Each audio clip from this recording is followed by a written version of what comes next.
The mind of the king is to understand the cultures of the kingdom, because cultures are revelations of lifestyles. Cultures are manifestations of nature. If I bring a baboon to live with us on this campus, there are many things we can teach the baboon. For example, you can tell the baboon, if you wake up in the morning, brush.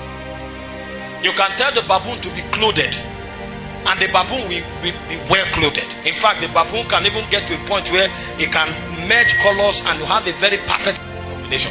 But the moment you provoke that baboon, maybe the first thing you do is to tear the cloth, because it is not an offshoot of his nature. It is something you are comparing him to do. So that is not consistent with his personality. But when we talk cultures in the kingdom, we are talking about a people that have become the reflectors of the nature of the one that designed them. So when a believer becomes a manifestor of the possibilities that are in the heart of God, the first way you see that believer are the cultures that characterizes his living. You see, that was the crisis of the people in the Old Testament. For 1,500 years, they were given laws to live by. But the nature of God had not been encrypted in their spiritual DNA. So it was impossible for them to give expression to laws that were revelations of the dimensions of heaven. What they did not understand is that those laws they were given to demonstrate, to live by, were actually the civilizations of heaven. When you say live righteously, you are not saying live according to certain tenets or laws. When you say live righteously, you are telling him to become a citizen of Zion, because in Zion, righteousness is a nature.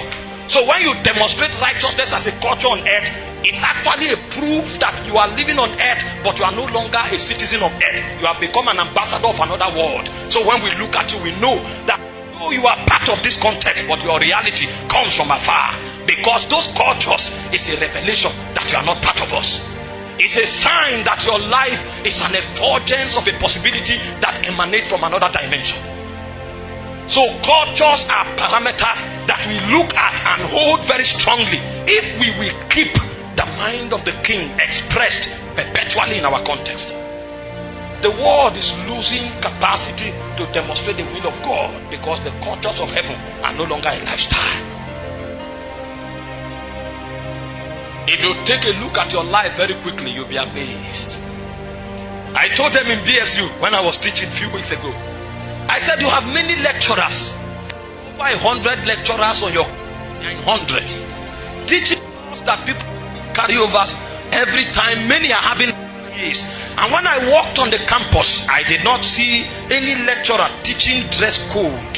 No lecturer giving the responsibility of teaching the doctrine of Babylon. There was no lecturer teaching the ways of Wardom. But if you look at the campus on a glance, then you discover that everybody is a student in the school of Babylon. Most of the students have many lecturers that teach them the ways of seduction, because it had become a lifestyle consistent with the serpentine nature. So even though there were no courses they were reading, those dimensions could find expression through them. So you don't need to go and study lust. You don't need to go and study about seduction. When you look at them, the spirit of seduction can travel into your heart, because those ones have become gateways by which the dimensions of Hades can find expression. The powers of culture is something you cannot undermine, because when you see a man live by a certain culture, that man's life is a gate through which the realm that he manifests can break upon the landscape. That's why you see a lady dressed seductively and you begin to have lust. Unknown to the lady, she's actually giving expression to a government in another realm. So every time you interface with that lady, the spirits that live in that realm, they travel through her. You don't need to study how to find those spirits. You don't need to go to her to look for the spirit of immorality. When you look at an immoral lady, her life is a vent, a chamber through which the dimensions of immorality can be trafficked. So she's a chalice. She's a carrier of immoral demons. Cultures are very significant, because only by culture can the will of God and the spirit of the monarch of Zion invade the territory. When we talk matters of culture, we are not going back to the law. We are actually talking about the true manifestation of the spirit of grace. Because when grace comes, it does not only bring salvation, it teaches us the ways of the kingdom.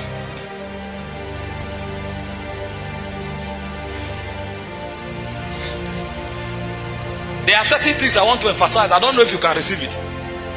Because many may think we are becoming legalistic. This is not legalism. This is proof that the Spirit dwells in you.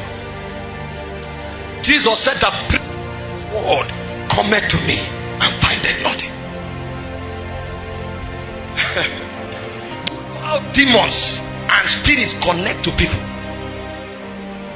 They connect to people through their predominant appetites.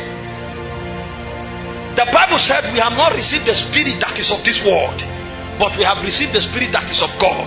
Therefore, we know the things that are freely given to us by God.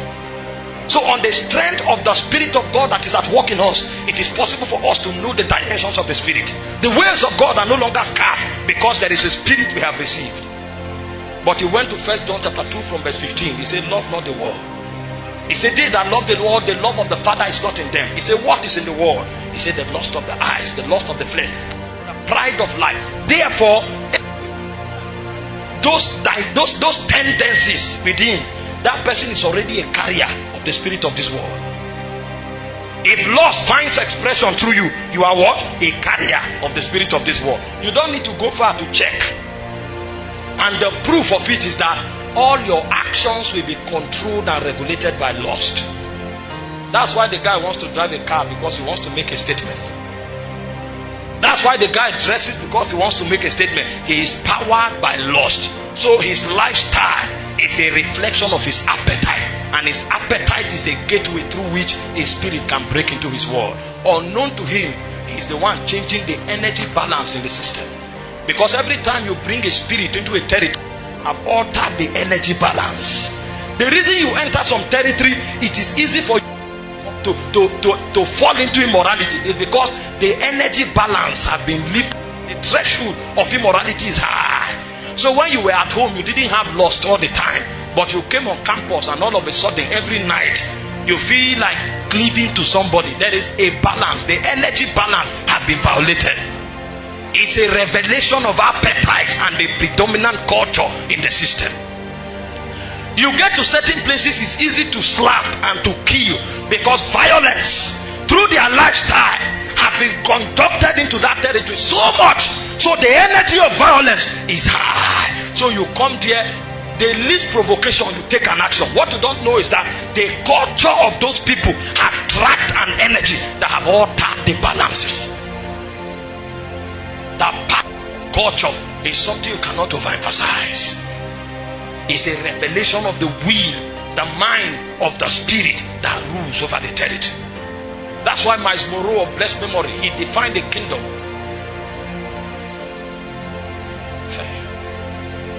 as a predominant influence of a king over a people, creating a citizenry of people that give expression to his will as their natural lifestyle. So when the Holy Ghost begins to work in you, the dimensions of heaven become your lifestyle. So what we want to x-ray tonight are some of the realities that are the predominant manifested, expressed dimensions, characters that are in the heavens. So that if they look at you, they will not know whether you are on earth. Jesus said, the Son of Man which is in heaven, he was walking in Galilee. Paul said, we have been named into the family that is both in heaven and on earth. Because when you look at a man who lives the lifestyle of heaven, it's not different from an angel. If an angel worships God in spirit and in truth, that man also worships in spirit and in truth. Obeys God perpetually, that man also obeys God perpetually. So in heaven he can stand with the ranking immortals as one of them. That was why when John went to heaven, there was no segregation. He showed up, he was among the 24 elders because he was in their rank. By reason of who he is on earth, when the heavens open, you don't need to introduce him. That is his family. He has always been part of them. He resembles them, he looks like them. When he saw the glories of heaven, it was so much he wanted to bow down. The guy said, no, worship me not. I am your fellow brethren. The problem is that we are in different locations. but we are the same. When you check me out and you check yourself, the DNA is one, the lifestyle is the same. That's why the things that happen in heaven happen around your life. It is that lifestyle that makes it possible for this man to touch the sick and the sick is healed, because something flows through them. Something flows.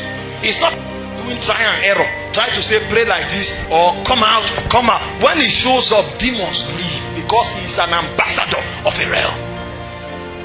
It's the power of a kingdom. Many Christians are not taught. Oh, we come to church because we are religious people. We don't understand what is happening. God is building a world. God is building a kingdom. That kingdom is already established in the spirit realm. He wants to bet it in the natural. And you and I are his laborers. So what you are doing, but the Holy Ghost is inspiring you to do, that you think you are just living a good life. Maybe it's the window of the New Jerusalem you are building. You don't know you are part of the mercenaries that are building an invisible kingdom in the natural. When the Holy Ghost comes and says, Kai, Peter, go this way, and then you demonstrate the lifestyle of God. Somebody slaps you, you wanted to respond, they say, calm. You are a proof that God is patient and long suffering. Everybody sees the lady, they fall. The lady comes before you and strip herself naked. You say, sister, this is a shame. It's a proof that God is a righteous God. So what we call lifestyle are predominant revelation of the dimensions of God. It's when the New Jerusalem that you will know that what you were doing that you thought was a lifestyle, you were actually building part of that system. The Bible said concerning the 12 apostles, he said they were written on the 12 pillars of the New Jerusalem. So the life they live were pillars. They thought they were living. Meanwhile, the world God was building, they are the pillars that we supported. So their lives were pillars in Zion. Maybe your own life is a window, yours may be a roof. You don't know, and you are playing with it. Kamalakara Satash. Ah.